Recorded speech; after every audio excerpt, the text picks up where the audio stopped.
All right, racists, let's talk about you culture vultures. Racist America does not love black culture. It requires it. In the same way a tick requires blood. They are intentionally dependent on black innovation because whiteness has no internal generator. It is a closed circuit of theft and mimicry, constantly rebooting itself on black genius just to feel human for 5 more minutes. Every jazz solo, every drill beat, every dance challenge is not just entertainment to them. It is dialysis. They yearn for the possibility of measuring up. They study black people in a fashion that totally blinds them to appearing like a Bundy/Dahmer hybrid. It's total psychosis. Whiteness consumes blackness the way an addict huffs oxygen. Not to thrive, but to avoid dying. And we can all agree that this is not new behavior. This is a historical genome of obsessive, racist behavior, from cotton to copyrights. The theft and culture adaptation started from a space of hiding the uniqueness of black people's hair and fashion. In the 1800s, vaudeville performers blackened their faces and became millionaires. In the 1900s, racists decided that they were sick of stinking up the bars while standing still, so they moseyed on over to the juke joint and began their theft of the blues. And when that became boring, because clearly no one wants to listen to Mitch McConnell cosplaying B.B. King, they repackaged rock music. How does one unseason chicken? Well, Dwight's found a way. Gentrifying R&B with the talents of George Michael, Michael Bolton, Michael McDonald, Christina Aguilera, and John B. While they all aren't total flops, could we have lived without their contribution?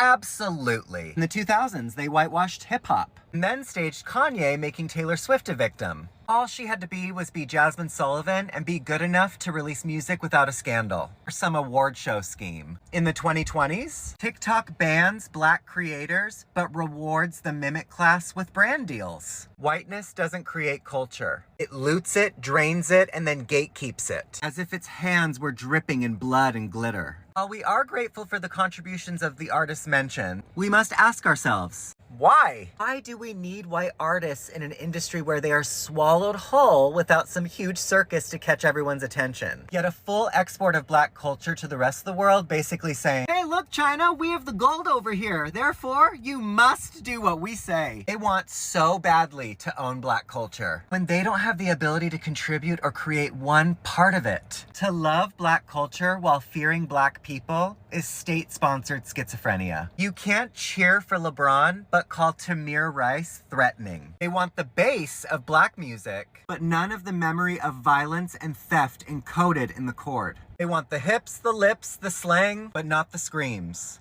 Why are they obsessed? Because blackness is aliveness. It's spiritual elasticity. It's memory under pressure that sings instead of breaks. Black people are everything that everyone else can't be. Every time they imitate black culture, it's them admitting that black people are the source.